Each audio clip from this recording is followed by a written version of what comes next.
Get caught telling a lie one time, and from that point forward, everything you say, no matter how truthful or how much proof you have for it, will become questionable. From the story of George Washington owning up to chopping down his father's cherry tree, to the little boy who cried wolf, this has always been true. In today's video, I would like to share something with you that is a truth staring everyone right in the face and nobody is seeing it. I've tried to illustrate it in other videos, but in today's video, I'm going to try to bring it into focus. A couple months back, I made a video talking about this game that is very popular amongst young people on Twitch. It's called Among Us. It's a game played as a group, and in a nutshell, one person in the group is an imposter, and the other people in the group have to figure out which one is the imposter without any real direct evidence. Now think about this in the context of facts first. All of the people who are online now talking about authorized truths and unauthorized truths. What if I told you all three of the guys on your screen are wrong? Many people would sit up and say, wait a minute, they can't all be wrong. Well, yeah, they can. They can all be wrong because they're all proceeding from a false premise. Mr. Trump wants back on social media because he feels like that his influence is diminished by not having a platform.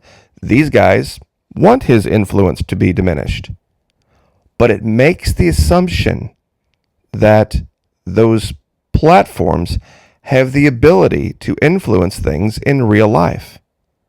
What if I told you that's not the truth, and the truth is staring everyone right in the face? Case in point, Lee County, Florida, 10 June. Florida set to break tourism records from 2019. Now, that doesn't surprise anyone, I'm sure. We've talked about how many people have tried to move to Florida and how Florida has been open this entire time and how wonderful Florida is doing. Isn't that the exact opposite, though, of what the mainstream media has tried to push and the social media masters have tried to push? They've tried to shadow ban stories about Florida, shadow ban stories about Governor DeSantis, and make it seem like it's a bad place to be and that it was really crazy what we did. See, that was their goal for the last year and a half. But in reality, on the ground, people did the exact opposite of what those platforms and media people wanted to be done. You see, they don't get the psychology. They don't get the psychology of telling everyone, hey, don't do this, don't do this, don't do this, listen to us. Our facts are the only facts. And anything else that comes out, we're going to try to quiet that voice, not realizing that it's going to have the exact opposite effect. Meaning,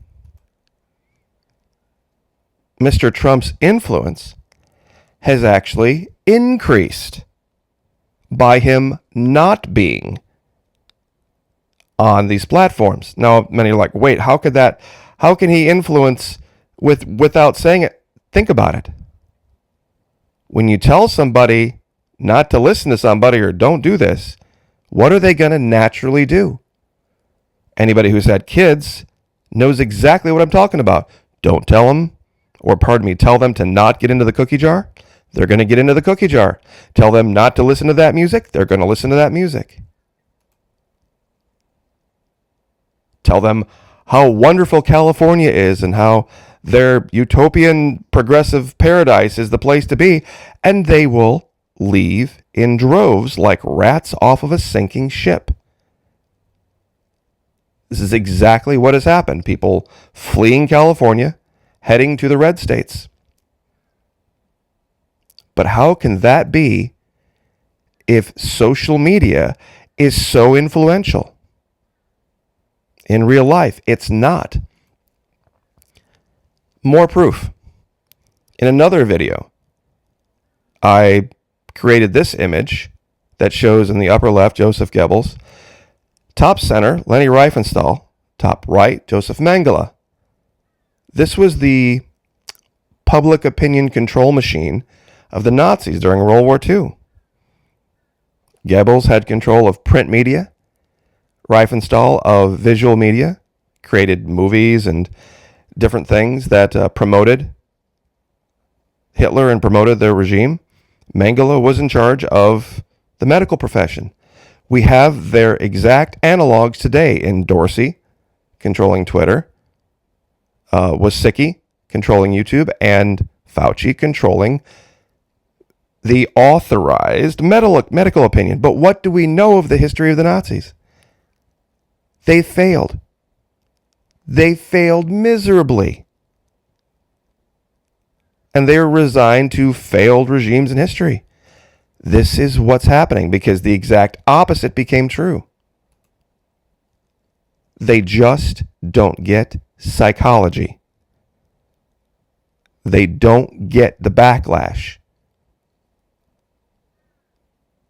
They're just not educated. And that's the irony of all ironies, is they make the allegation that we should believe them because they're the educated ones. And of course, all of us conservatives here in the South, we're just a bunch of dumb bunnies that barely made it through high school. Anyone with any real life experience can see this. More proof. Even CNN, and I did a video on this, had to admit this. It's not just voting in COVID, how red states are overriding their blue cities. But wait a minute, how could that be?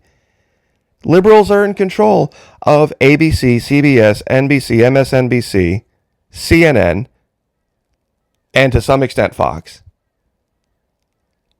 How could things be getting more conservative in real life if it were true that social media directed everything? It doesn't. It doesn't. When you tell people don't do this, don't do this, don't do this, they're going to go do it. It's just psychology 101.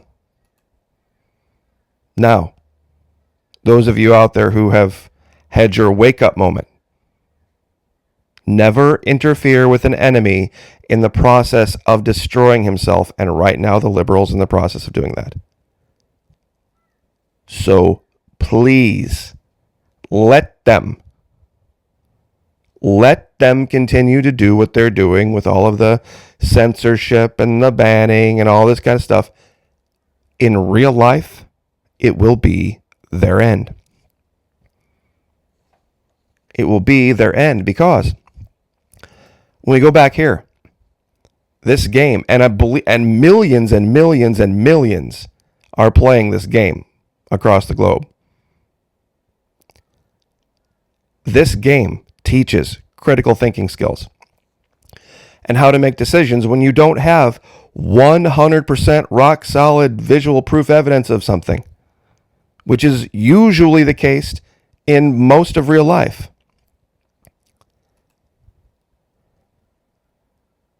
See, cancel culture, the army of invisible robots out there, says that when we go back and we see evidence of something that wasn't offensive at one time but is offensive now, we're going to hold somebody to account for it now. You see, that doesn't necessarily always translate in that person suffering. How many people have you never heard of that you have heard of now because of cancel culture? Because somebody brought up something from so long ago that nobody ever heard of it, but because it's somehow relevant now. Some of these people have gotten huge boosts in their careers and in traffic to whatever website or whatever they're doing. More proof. This is from yesterday. Florida education leaders ban critical race theory. But wait a minute. Doesn't social media and all the big liberal outlets, don't they all want critical race theory? We banned it. Nobody stopped it. How many things have we done in Florida in real life that have bucked the trend and gone against social media? And they haven't done a thing about it. None of it's been reversed. None of it's been stopped. It's the exact opposite. And these cats just don't get it. They just do not get it. If you want somebody to do something, don't tell them not to do it. They will do it. Final piece of proof. And this is the one that should really make you think. The story of the cruise lines, Florida versus the CDC. Nobody asks the question, wait a minute. Why are people even wanting to go on cruises? If CNN and social media masters once again had this influence, nobody would want to. And there wouldn't be any reason to make a ban on vaccine passports. People would want to get vaccinated in droves, to the point that there wouldn't be a need to. People would want to go get those passports. People would want to do this. But wait a minute. Why would they want to go on a cruise anyway when the liberal media says that it's so dangerous and it's so bad and so horrible? Florida's bad and terrible and horrible. Don't go there. Don't get on these cruise ships. It's too dangerous. See, nobody gets this. And it's in front of everybody's face right now. And the final thing I'll leave with is this. Every time somebody comes to my channel and complains about girls in bikinis, guess what I'm going to do? That's right. I'm going to put up pictures of girls in bikinis. It's Florida. It's Florida. All the pictures that I've shown, by the way, are Google approved, because that's where I got them. And everyone you see is being photographed willingly. None of these are secret photographs. So, anyway, I will leave it there. It's one of the things that makes life great in Florida and makes life as a man great. This idea. And, well, I'll probably leave it there before I say something that'll probably get me in trouble. But God bless, like, share, subscribe, and we will see you next time.